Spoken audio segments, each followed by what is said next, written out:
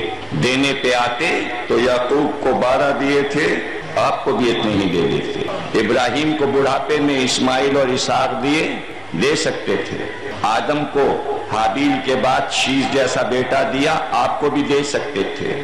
لیکن دے رہے ہیں اور واپس لے رہے ہیں. اور بعد خدیجہ شادی پہ شادی، شادی پہ شادی.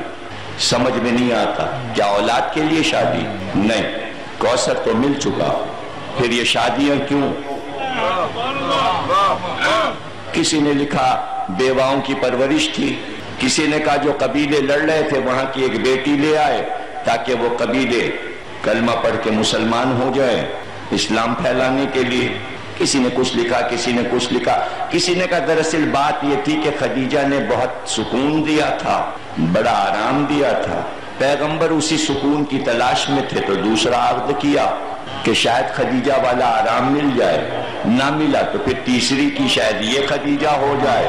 پھر وہ بھی آرام نہ ملا تو چوتھی کی شاید یہ خدیجہ جیسی ہو جائے. پھر وہ بھی خدیجہ نہ ہوئی تو پھر ایک اور کیا جانے کتنے کیے. یہ تو آپ جانے، مجھے نہیں معلوم کتاب میں کیا لکھا ہے.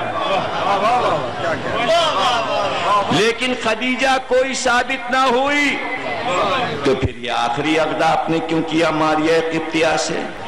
حکمت ہے اللہ کی، تاکہ آخری عقد سے ایک بیٹا پیدا ہو، اس کا نام ابراہیم رکھیے، یا پہلی سے بیٹا ہو یا آخری سے بیٹا ہو۔ بیٹا یہاں بھی لے لیا، بیٹے وہاں بھی لے لیے۔ دکھانا کیا چاہتا ہے؟ دکھانا صرف یہ چاہتے ہیں کہ خدیجہ سے بیٹے دیے تھے واپس لے لیے۔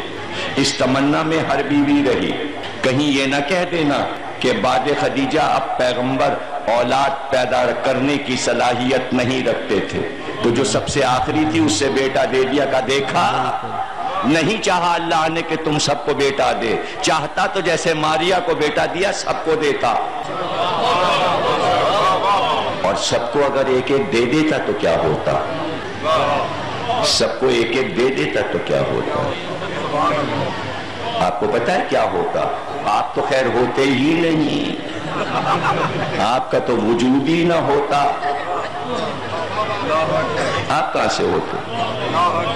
لیکن یہ تو پوچھ لیں تاریخ سے کہ ہوتا کیا؟ جب بیٹے ہوتے یعقوب جیسے 12 نبی کے 12 اسباط، 12 بیٹے ہوتے، پیغمبر کے 12 بیٹے، مقدر میں تقدیر میں اللہ نے لوح محفوظ میں پیغمبر کے 12 بیٹے لکھے تھے، جیسے یعقوب کے 12 بیٹے لکھے۔ کہا حبیب آپ کے بھی یہاں 12 لکھے ہیں، اور 12 دے سکتا تھا، 12 بیویاں اگر ہوں، مجھے نہیں معلوم کتنی تھی، یہ ملتان والے جانے۔ نام میں گنائے دیتا ہوں، اگر آپ کا دل چاہے تو نام سن لیجئے، گنتی آپ کرتے رہیے، میں گنتی سے گھبراتا ہوں ملتان میں، اس لیے کہ مجھے گنتی نہیں آتی، آپ بھلا دیتے ہیں گنتی۔ کچھ لوگ ملتان میں ہماری گنتی بھلا دیتے، کہتے ہیں یہ نہیں یہ گنتی تھی۔ نام سن لیجئے، جناب خدیجہ، جناب خدیجہ کے بعد جناب سودا، جناب سودا کے بعد زینب، زینب نام کی 2، ریحانہ، حضرت حفصہ، حضرت عائشہ، ام سلمہ، میمونہ، ام حبیبہ، 9 نہیں 10 ہو گئی خدیجہ کو ملا کے، بس اس سے زیادہ میں نہیں چاہتا۔ 4 تو خدیجہ سے بیٹے ہو گئے تھے نا، 8 اور کسی سے رکھ لیجئے، ایک ماریہ کا ہو گیا، 7 رکھ لیجئے، 12 ہو گئے۔ 12 بیٹے لوح پہ لکھ دیے تھے، میرے حبیب 12 بیٹے آپ کو دیں گے یعقوب جیسے، لیکن اگر دے دیتا تو کیا ہوتا؟ لکھ کے نہیں دیے، وہاں تو لکھ دیا کہ 12 بیٹے آپ کو دیں گے، اور نہیں دیے، اور اگر دے دیتا تو کیا ہوتا؟ آپ کو پتا ہے کیا ہوتا؟ 12 سے پھر کتنی اولاد بڑھتی، ہر ایک کے اگر 12 ہو جاتے، اور پھر ان کے بھی 12 ہو جاتے، اور پھر ان کے بھی 12 ہو جاتے، تو فدق بٹتا تو ایک ایک کھجور سب کے حصے میں آتی۔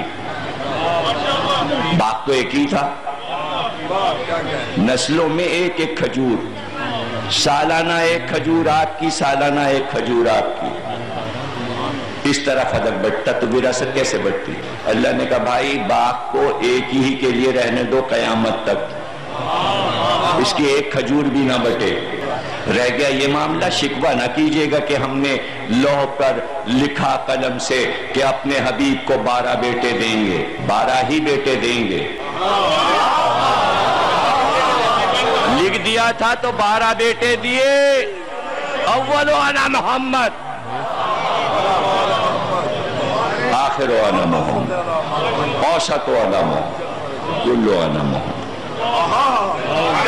بیٹا پیدا کر کے بیٹے کو محمد نہیں بنایا، 12 امام پیدا کر کے 12 کو محمد بنا دیا۔